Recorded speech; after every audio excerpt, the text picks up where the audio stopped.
Governor Sanford, good to see you again. Pleasure. How have you been? Been busy. Have you? Yes. Yeah. Tell me what's been going on.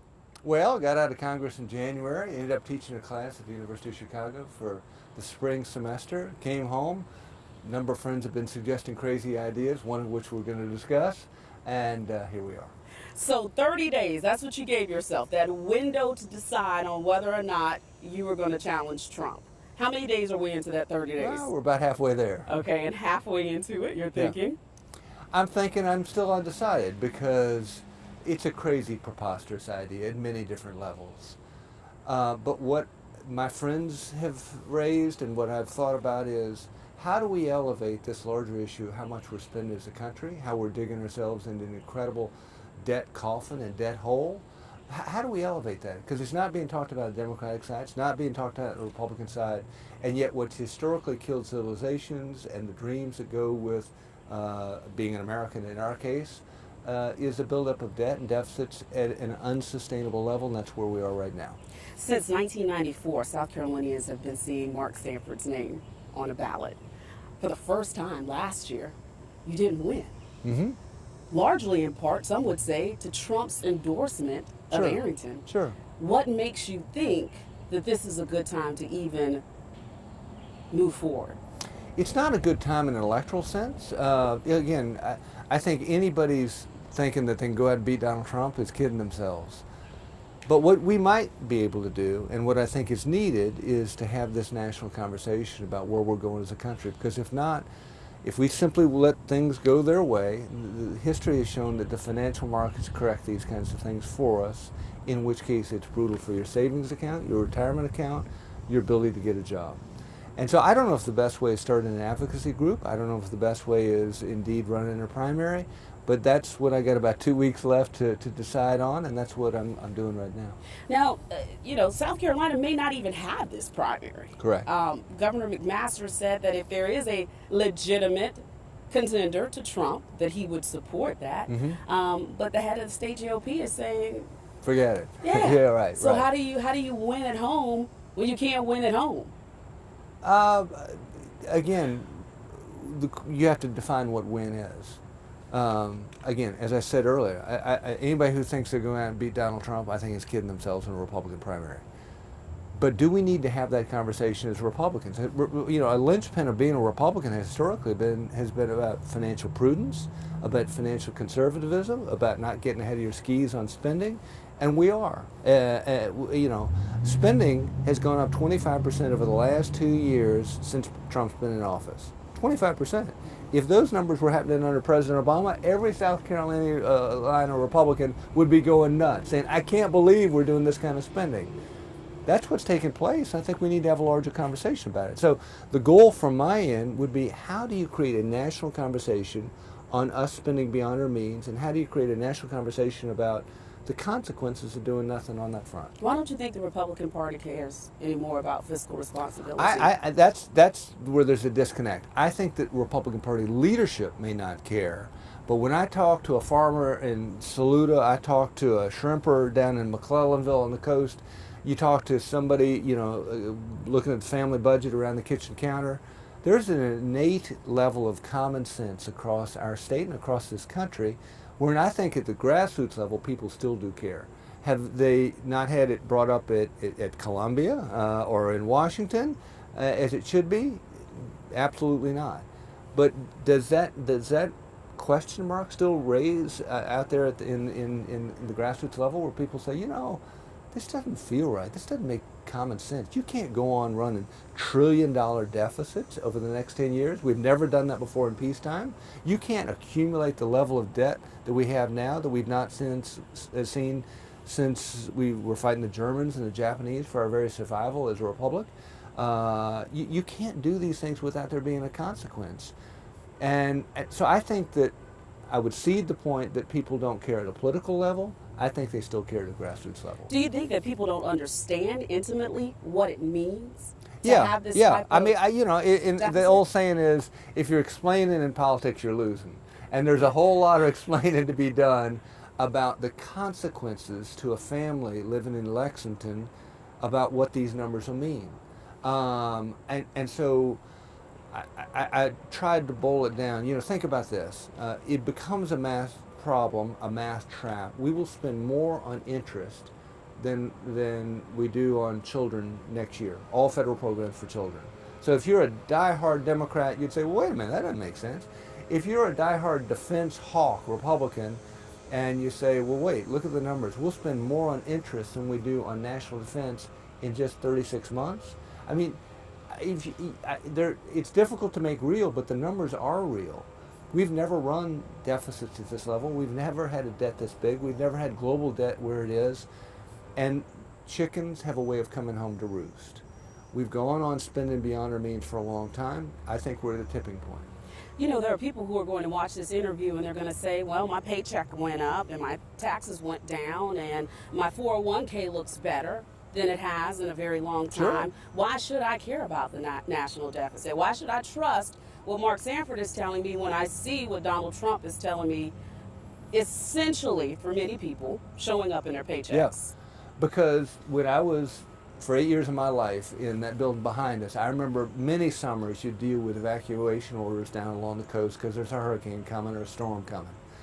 And inevitably, the nicest of days would be 2 or 3 days before the storm, and you'd be talking to folks down with emergency management down the coast, and they'd say, well, no, we don't need to do anything. The tourists are, no, it's beautiful. And local law enforcement would be saying, yeah, it's beautiful right now, but in about 48 hours, it's going to be changing a whole lot. This is the calm before the storm. We're now in the longest economic recovery in American history. We're about double the length of a normal economic recovery. And I know the trees don't grow to the sky. There's a law of averages for a reason. We're going to flip on this thing fairly soon here. And when it does, given what the Fed has done, given what the federal government has done, there's not a lot of wiggle room to react to the next financial crisis. Anybody that's lived in South Carolina for any period of time knows that Mark Sanford likes to keep the drawstrings tight on the pocketbook. I mean, we think back when you brought the pigs into the State House. And we even think back 2009 when the state Supreme Court had to intervene, right, if you will, in order to allow you to take an Obama administration stimulus money. When you look back at that stimulus money 10 years ago and today, would you have made the same decision? Positively. Why so? Because that which cannot go on forever won't. And so were we fine over those couple of years? Yes. But, we got some big liabilities as a state that, again, our kids and grandkids are going to be paying for. A deficit is nothing more than a deferred tax. A liability, for instance, on a retirement account, it's more than $10 billion big. It simply means that we'll be paying the piper down the road.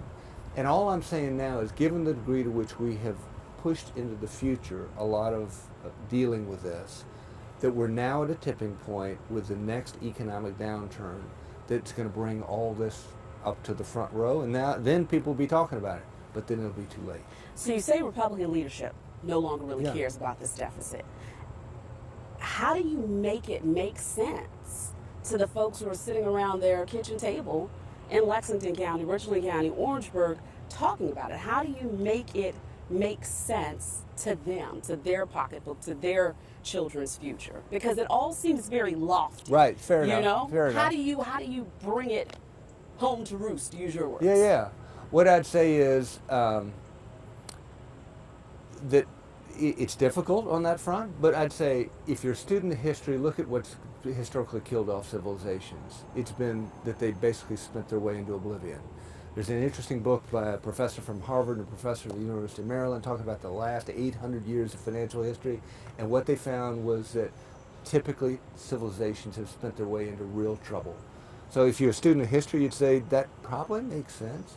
If you're sitting around the family kitchen counter balancing the family budget, what you'd say is, I can't go on spending more than I make forever. I can stack up money on my credit card for a while, but sooner or later I got to pay back that credit card.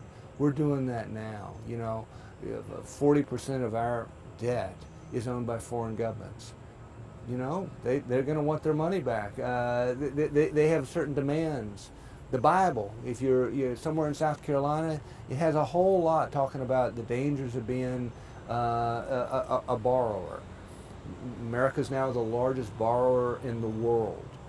we have too many things that line up against the common sense that I know resides in South Carolina, whether you're looking at, again, family or business budget, whether you're looking at history, or whether you're looking at just the good book and what it says about the notion of borrowing, to think that we can go on borrowing as we are forever, particularly when we're looking at, again, the largest deficits we've ever run in peacetime in our country's history. And that's what we got facing us over the next 10 years. What was the moment that made you decide, you know what, I might step back into this political ring? Well, you know, it was a lot. The day after the primary, last June, that a buddy of mine called and says, God just cleared your calendar, and I know the reason why. And I'm like, so glad you got the direct connect, fill me in. And he says, no, what you need to do is primary the president. I said, that's completely crazy. Are you out of your mind? I lost in at least, you know, if not large measure, some measure because of the president. They said, no, it's not about winning there. It's about creating a debate that we need to have as Republicans, and a debate that we need to have nationally about where we're going in spending. And think about this. If you watch the Democratic debates, there is no conversation about debt, deficit, or government spending. And if you watch what the president has laid out, he said we're not going to touch the very things that drive our debt and spending. Nobody's talking about it in elected leadership, and that will come back to hurt regular folks across our state and across this nation. That's what's going to make you different, that you want to talk about the money. Yeah, that's the only thing I want to talk about. And there are plenty of people out there to criticize things they like or don't like about the president, and I'll leave that to others.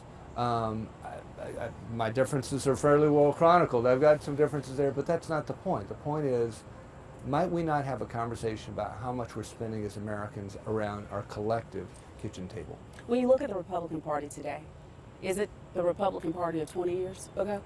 No, it's not. I mean, a lot of people say that it's sort of morphed with the force of Trump's personality, and he certainly has a forceful personality.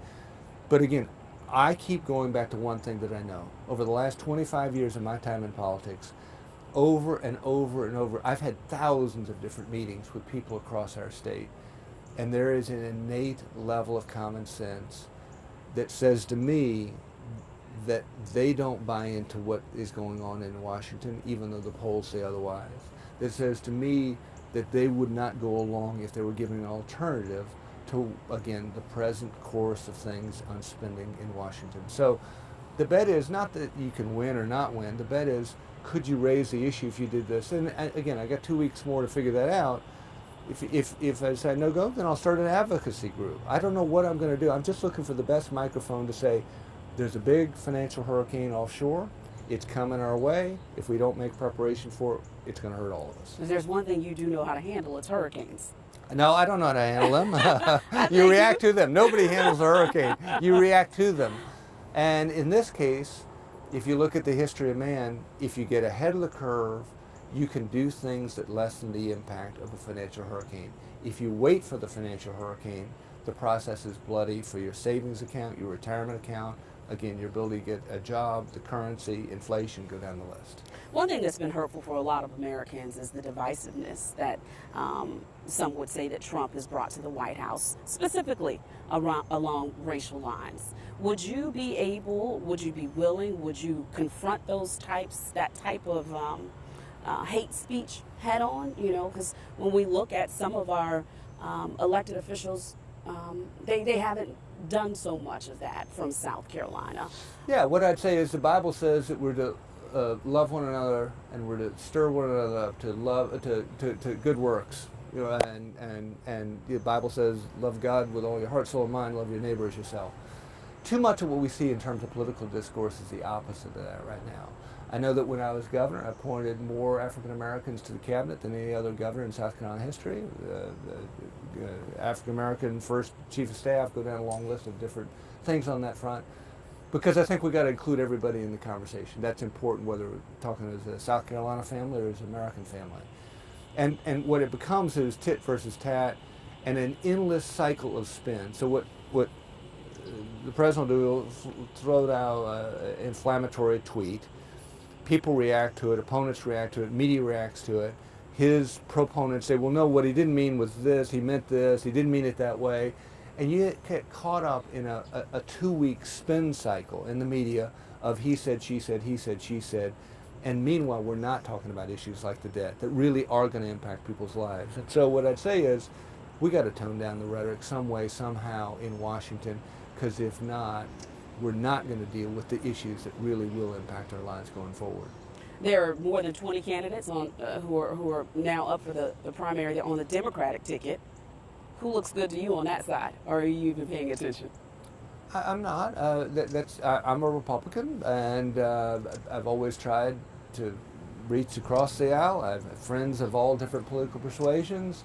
I don't judge somebody by their political party. I judge them by the degree which we happen to agree or disagree on a given issue. When 2 weeks is up, Yep. and you make that decision, and it is, okay, I'm going to challenge Donald Trump in the primary, how will you make that announcement?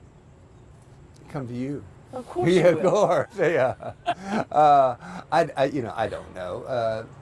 Those are logistics. I mean, if you throw your hat in the ring, you throw your hat in the ring, and I don't know that you need a lot of fanfare or pomp or ceremony doing that. Because again, it would be an unusual campaign. I'm one who's a realist in terms of electoral prospect, but I'm also a realist on numbers. And so the primary focus would be to say, how do we begin a national conversation on where we're going? It seems like there's a pretty good groundswell of never Trumpers. Are you targeting those folks? A lot of them have reached out to me, so I've had a lot of conversation with those type folks. But again, that's not my primary focus. But politics is a game of addition rather than subtraction. If they want to join in my effort, come on, more the merrier. Have you heard on the flip side why you should not? Certainly. I mean, the first thing that, the chairman of the South Carolina Republican Party, day one, said incredibly stupid idea.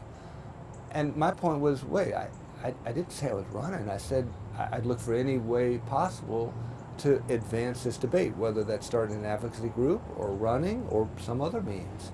And so why would you immediately condemn the idea of having a conversation about financial sanity? How's that a dumb idea?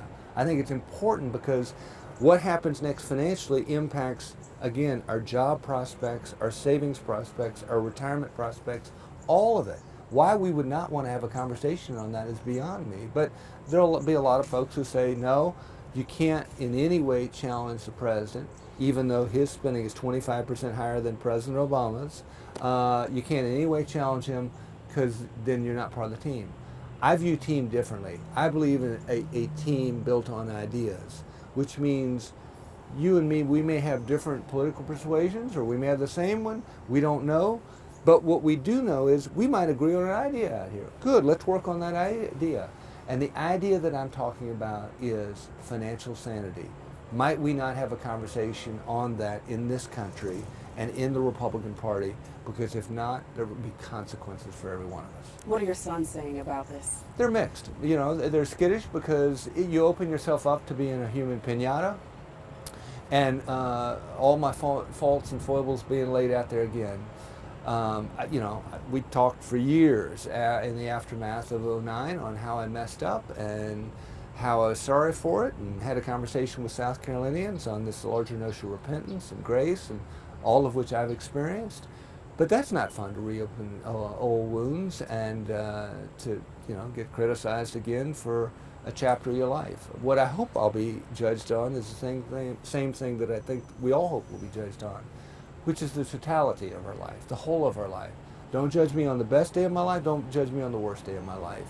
And in that regard, you end up saying, well, I am what I am. I've got some faults and foibles, they're well chronicled, but I've also had some ideas that were awfully important, some ideas that made our state better, some ideas that helped people's lives in South Carolina, and I think this is an idea that would help, again, Republican Party, in terms of what we're about, rather than simply saying we simply will bow down to, one set of ideas from the president and have no discussion about it. And I think it's something that would make our nation stronger as well. In 25 years in politics, what are you most proud of?